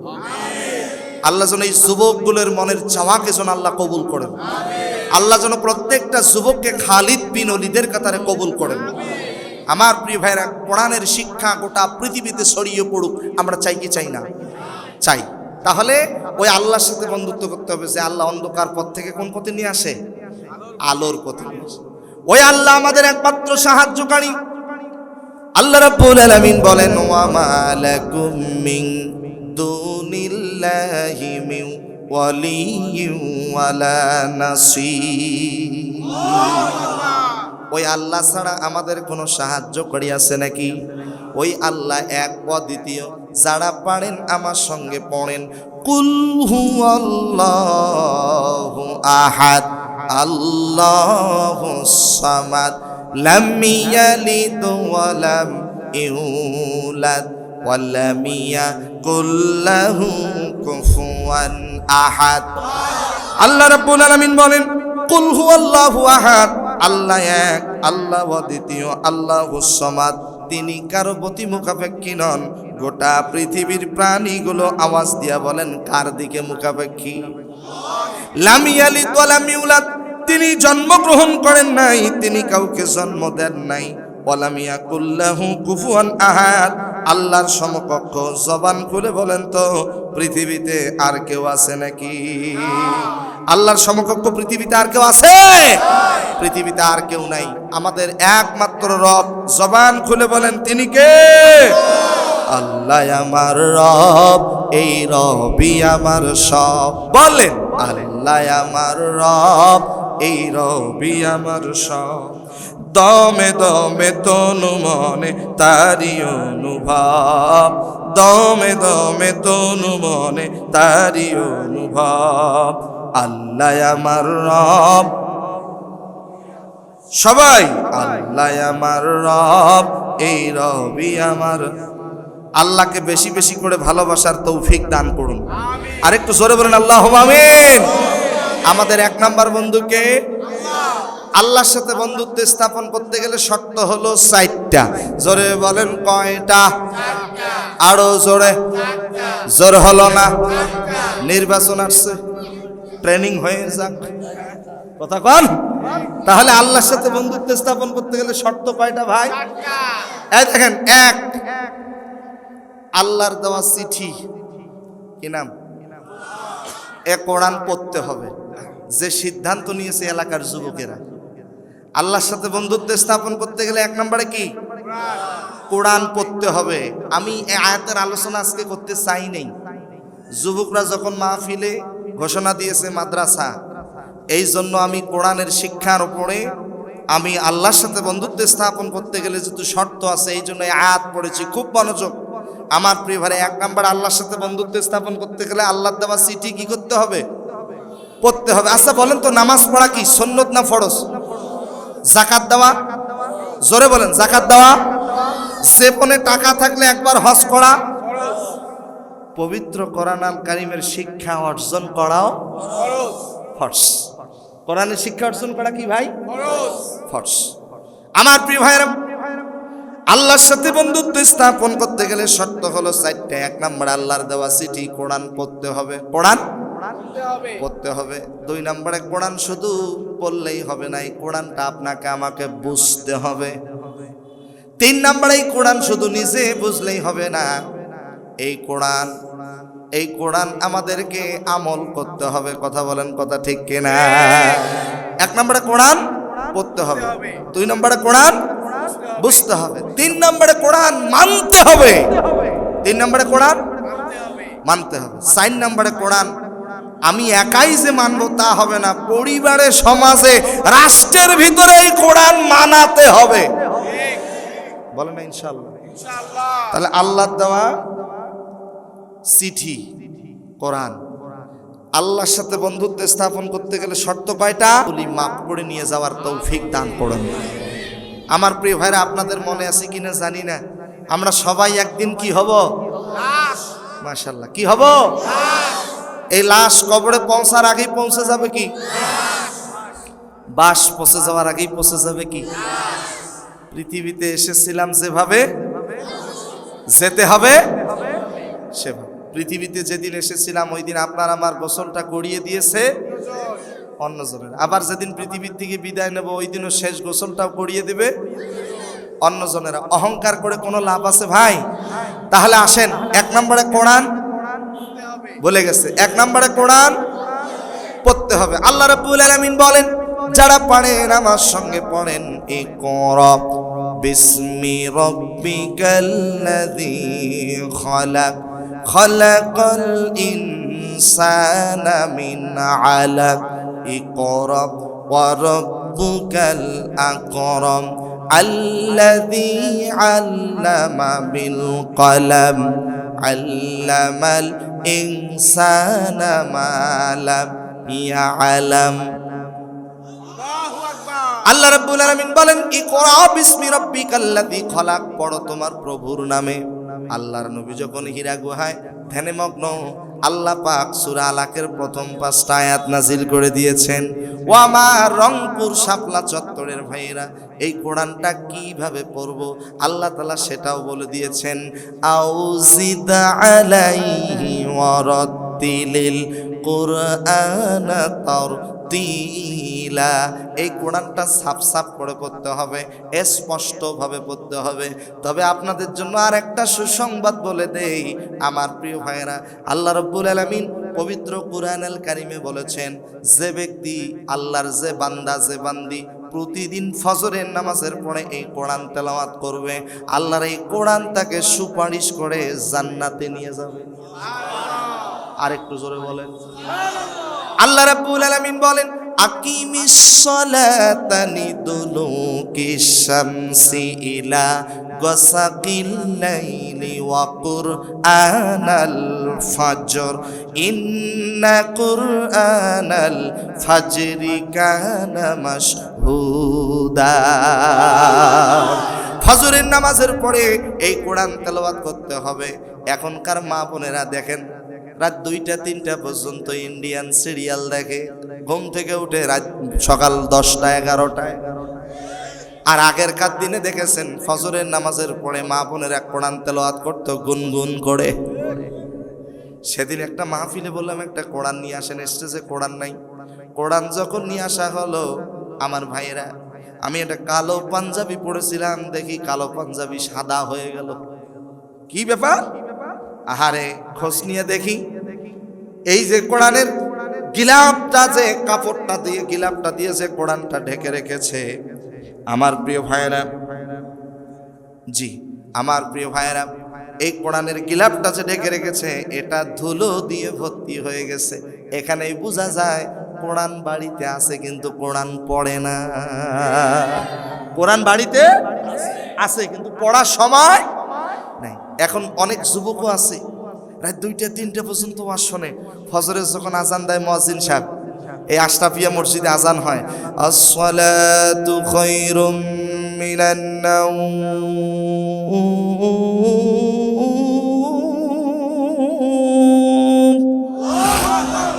আসসালাতু খায়রুম মিনান নাওম।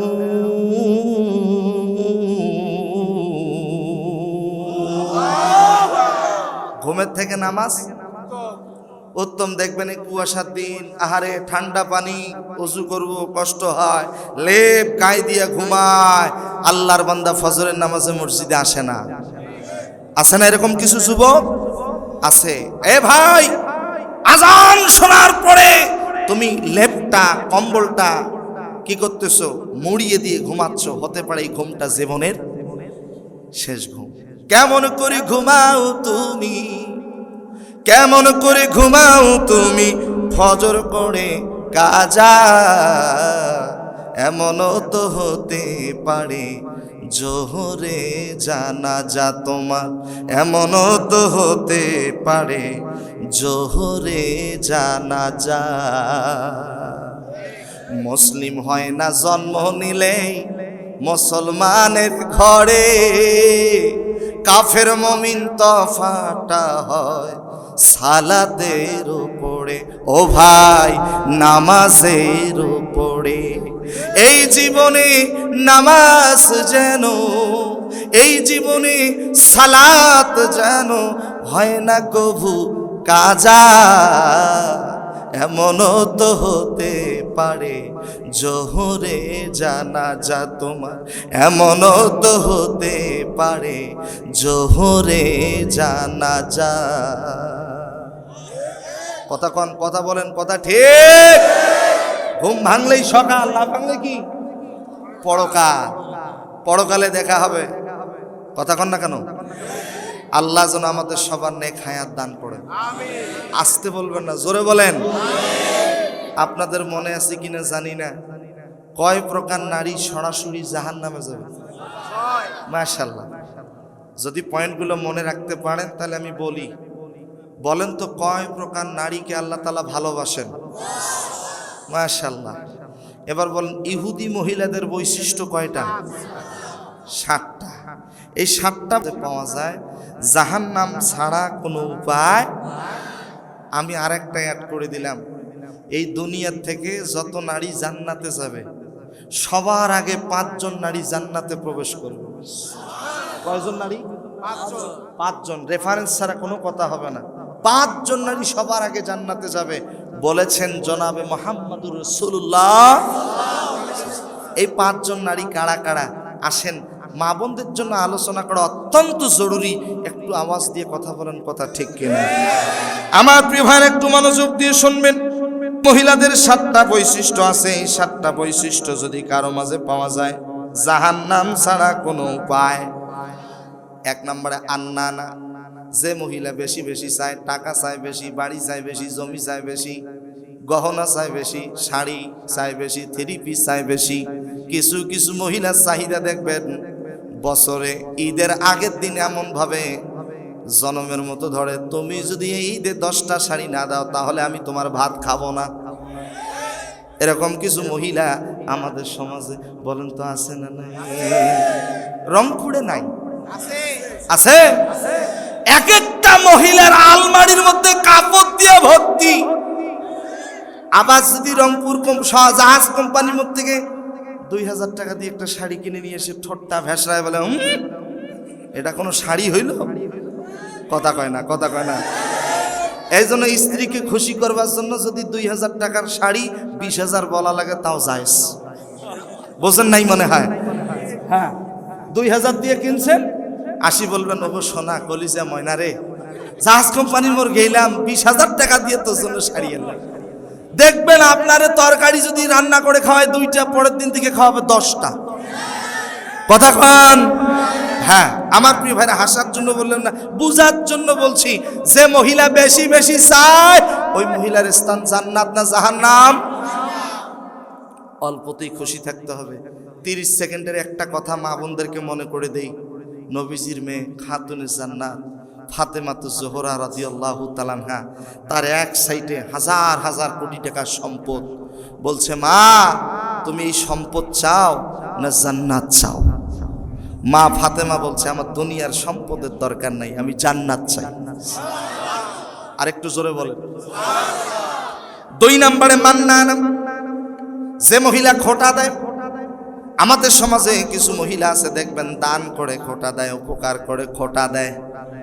খোটা দেয় বোঝেন না? ও আমি যদি তোর বিপদে না থাকতাম তাহলে তুই চলেই যাইতিস, মরে যাইতিস। আছে না এরকম? যে দান করে খোটা দেয় ওই মহিলার স্থান হবে জাহান্নাম। মহিলাদের বৈশিষ্ট্য 3 নম্বরে কান্না না, যে মহিলা আমিত্ব প্রকাশ করে অহংকার করে। কিছু কিছু নারী দেখবেন দেখতে সুন্দর, রূপসী সুন্দরী, পর্দা করে না, বেপর্দায় চলাফেরা করে। স্বামী যদি দেখতে একটু কালো হয়, খাটো হয়, বেটে হয়, স্বামীরে মাঝে মাঝে ধমক দিয়ে বলে তোমার ভাত খাবো না, আমার জন্য কত ছেলে পাগল। যে মহিলা চেহারা দিয়ে অহংকার করে, আমিত্ব প্রকাশ করে, ওই মহিলার বৈশিষ্ট্য হলো এই মহিলাদের বৈশিষ্ট্যের মতো। 4 নম্বরে হলো হান্নানা, যে মহিলা স্বামীকে দিয়া খেদমত করায়। 5 নম্বরে হাত্তক, যে মহিলা স্বামীর পছন্দকে গুরুত্ব দেয় না। 6 নম্বরে হলো সাত্তক, যে মহিলা স্বামীকে অবৈধ পথে ইনকাম করার জন্য উদ্বুদ্ধ করে। কিছু কিছু মহিলা দেখবেন স্বামীকে ধমক দিয়া বলে তুমি যে চাকরি করো, পাশের বাড়িও একই চাকরি করে, পাশের বাড়ি 5 তালা আর আমার বাড়ি টিনের ঘর, তাড়াতাড়ি আমার জন্য 5 তালা তৈরি করো। ও বোন, ও মা, তুমি তোমার স্বামীকে ওইভাবে জোর করে সম্পদের জন্য বলিও না, কারণ পাশের ঘরে যারা চাকরি করে তোমার স্বামী একই চাকরি করে, কিন্তু পাশের ঘরের লোকটা ঘুষ খায়, সুদ খায়, এই জন্য তার 5 তালা বাড়ি। কথা বলেন। যে নারী তার স্বামীকে অবৈধভাবে ইনকাম করার জন্য উদ্বুদ্ধ করে, সুদ খাইতে, ঘুষ খাইতে বাধ্য করে, ওই নারী বৈশিষ্ট্য হলো এই মহিলাদের বৈশিষ্ট্যর মতো। 7 নাম্বার বৈশিষ্ট্যটা থাক, আরেকদিন বলবো, আরেকদিন হবে ভাই, বলবো, কারণ মা বোনেরা যেহেতু পাশে আছে তো বলতে চাচ্ছিলাম না, শুনুক নাকি? আচ্ছা শোনেন, ওলামায়ে কেরাম আছে। 7 নাম্বারে হলো বাররাকা। কি বললাম? বাররাকা, যে মহিলা মাঝে মাঝে স্বামীকে ধরে মারে।